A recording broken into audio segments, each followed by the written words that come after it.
Non-farm payroll, communément appelé le NFP. Le NFP, comme vous le savez très bien, c'est la plus importante annonce économique de l'année. Et le vendredi 5 janvier 2024, à 13h30 précise, cette annonce économique sera dévoilée. Le but de cette vidéo, c'est de savoir que fera le marché lors de cette première annonce économique de l'année 2024. Voilà le but de cette vidéo. Mais avant d'entrer dans le vif du sujet, je vous souhaite une belle année, beaucoup de santé, beaucoup de patience et de focus afin que vos objectifs de trading soient atteints. Nous vous retrouvons derrière le générique pour entrer dans le vif du sujet. À bientôt.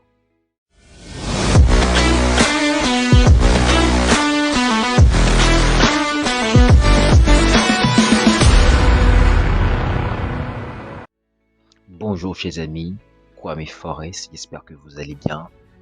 Début de nouvelle année, tradition oblige. Je viens faire le point de ce qu'il faut voir, de ce à quoi il faut s'attendre sur nos paires les plus tradées sur le marché du Forex.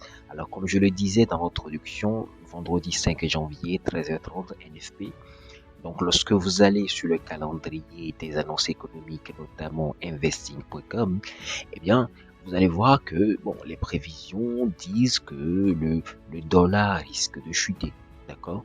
Lorsque vous voyez les données précédentes, nous sommes sur de 199 000 comparativement à du 163 000.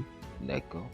Mais bizarrement, le taux de change va, selon les prévisions, augmenter. D'accord? 3,8% contre du 3,7%. Donc, concrètement, pour le dollar, ça veut dire quoi?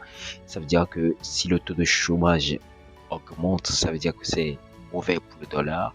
Ça veut dire que il y a des risques, il y a une possibilité que le dollar chute. Alors, pour la troisième annonce de la journée, c'est-à-dire l'indice PMI non manufacturier, la prévision sont également mauvais, d'accord, mauvais pour le dollar. Donc, en fonction de ces prévisions, on serait tenté de croire que le NFP du dollar, le NFP sur les paires du dollar risque d'être négatif, c'est-à-dire que on serait tenté de vendre beaucoup plus le dollar. Donc ça, c'est sur le calendrier économique. Nous allons dans la deuxième partie de cette vidéo aller sur les graphiques. Vous connaissez, j'aime bien le concret, j'aime bien l'analyse graphique pour voir les zones potentielles où il faut attendre, d'accord, les prix et si ces zones sont atteintes, le cas échéant, ce qu'il faut faire. À tout à l'heure. Alors, bienvenue sur le graphique de l'indice du dollar. Alors, comme vous le savez très bien, j'aime commencer par les grands time frames.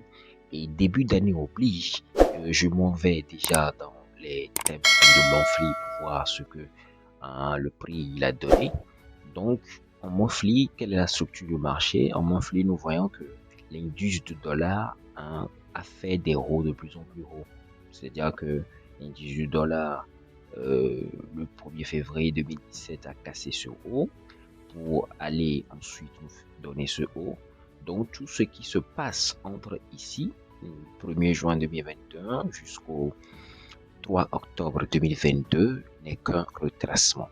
Donc, vous me connaissez, j'aime bien utiliser le Fibo. Donc, lorsque vous mettez votre Fibo du bas vers le haut, là, vous vous rendez compte que, le dollar, il est venu sur une zone que nous appelons la zone d'or, c'est-à-dire la zone de Fibonacci compris entre le niveau 50, d'accord, le niveau 50 et le niveau 62, d'accord. Et vous allez remarquer que le dollar a été buté une première fois, c'était quand déjà le 3 juillet 2023 sur cette zone, d'accord, une fois. Et bizarrement, cette zone correspondait, d'accord, à la trendline de Monthly. Donc, c'est une zone qu'il faut surveiller de très près. Maintenant, lorsque nous rentrons dans les détails, nous voyons qu'en Monthly, le prix il a donné une étoile du soir suivie par une bougie baissière. Donc là, nous sommes en début, d'accord, en début de mois. et le prix essaie de faire un petit retracement pour aller toucher une zone pour potentiellement tomber davantage. Donc ça c'est en monthly. Nous descendons en weekly pour voir ce que ça donne. Donc weekly, nous sommes pratiquement à la fin à la fin de la semaine et nous voyons que le dollar ici, d'accord, est en train de faire des bas de plus en plus bas. Alors je vous l'ai appris, lorsque vous avez du mal à voir la structure du marché, basculez en time frame, basculez en graphique linéaire et vous verrez que le prix il a cassé ce bas, ensuite il a cassé ce bas, ensuite il a cassé ce bas. Donc une fois que ce bas là a été cassé, donc tout ce qui se passe ici comme ce beuil là est en fait un retracement, d'accord, est en fait un retracement. Donc où est-ce que le retracement va s'arrêter pour que nous sachions où se positionner lors du NFP? Nous allons descendre davantage, d'accord, dans les petits time frames style daily. Donc ici, voilà. Donc nous disions tantôt en weekly que ce bas a été cassé, d'accord, que ce bas a été cassé. Donc si ce bas a été cassé, notre mission c'est de déterminer la fin du retracement. Donc pour déterminer la fin du retracement, étant donné que le retracement baissier a commencé, tout ce que nous avons à faire c'est de tirer notre FIBO, d'accord, pour déterminer les zones, tranquillement. Donc la première zone de sel, c'est celle-là. Voilà. La première zone de sel, c'est là où se trouve le prix. Et la deuxième zone de sel, c'est ici. Donc nous avons la zone 1, d'accord, et nous avons la zone 2, d'accord, tranquillement, sans forcer.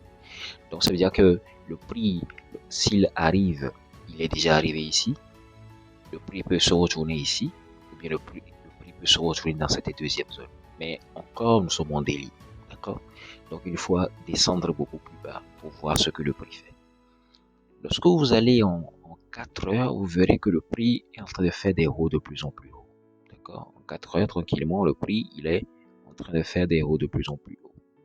Donc, le graphique, n'est pas trop lisible. Donc, je bascule en graphique linéaire. Et vous verrez que le prix, lorsqu'il a cassé ce haut, le 28 décembre, il n'a pas encore fait un retracement significatif. Donc, lorsque je tire mon FIBO, ici, tranquillement, je vois des zones potentielles sur lesquelles le prix peut venir buter. Donc, si lors du NFP, le prix arrive sur cette zone, forcément, ça va aller en beuil. Si le prix descend sur cette zone, ça va aller en beuil. Alors où je fais cette vidéo, nous sommes le jeudi. Donc, beaucoup de choses peuvent se passer le jeudi avant qu'on arrive lors du NFP. Donc, mes prévisions, vous savez, pour faire simple, moi je suis tenté de dire comme ça, si le prix arrive ici, le prix peut repartir, ou bien le prix peut descendre beaucoup plus bas pour repartir à la hausse. Donc moi je me dis que ce n'est que lorsque le prix arrivera sur cette zone qu'on pourra vraiment, véritablement, d'accord, on pourra véritablement s'attendre à un sell, d'accord. Et je suis sûr que connaissant l'indice du dollar et la structure du marché, aussi bien que je le connais, je suis sûr que le prix reviendra, d'accord, sur la zone, d'accord, d'or qui a déjà été touchée par le passé le 17 juillet 2023 avant de repartir, d'accord. Donc, récapitulatif des zones directement, si le prix il arrive sur une de mes zones tracées en jaune, moi je me positionne en beuil pour l'instant pour aller chercher la zone, d'accord, la grande zone de sel. Donc si vendredi matin, vendredi 13h30, le prix arrive ici, bah, moi je vous dis, hein, moi je vends le dollar de tout mon cœur et de tout mon âme. Mais si, hein, au gré de la fluctuation, au gré de la volatilité, nous sommes toujours à ce niveau, sur un de ces niveaux jaunes, donc là, il faut acheter le dollar. Nous ne savons pas à quel moment le prix va arriver sur une de ces zones. Si c'est une de ces zones jaunes, là, il faut acheter. Mais si le prix, à la faveur de la volatilité d'aujourd'hui, le prix, il arrive sur cette zone-là, il faut vendre le dollar. Donc, corrélativement, lorsque vous allez sur l'euro, eh bien, vous allez voir que lorsque vous allez en daily, la structure, elle est bien claire. Vous voyez que l'euro est en train de faire des hauts de plus en plus haut. Vous voyez que l'euro a cassé ce haut. L'euro a cassé ce haut, le haut du 29 novembre 2023.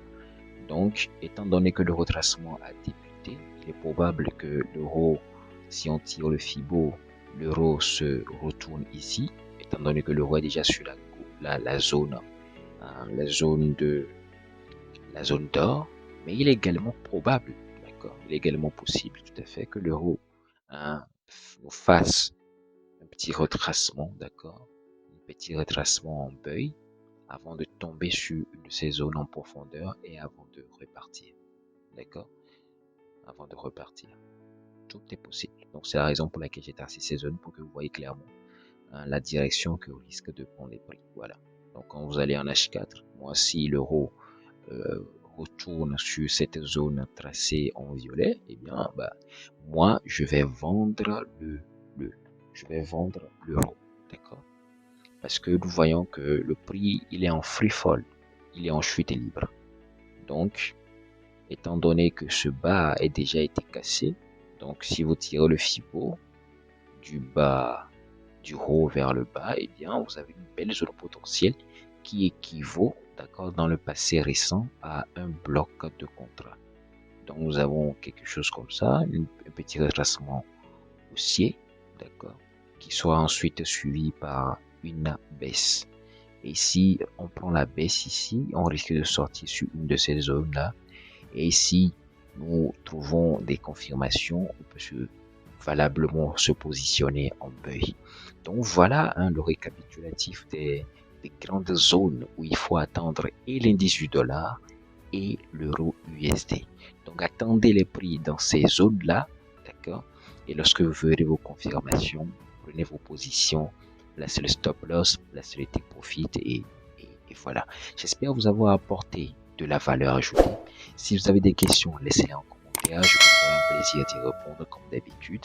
Partagez la vidéo autour de vous pour ceux qui aiment bien les annonces économiques à forte volatilité comme le NFP. N'hésitez pas à vous abonner. J'espère avoir l'occasion de vous parler très prochainement. Et d'ici là, portez-vous bien. Belle année et ciao!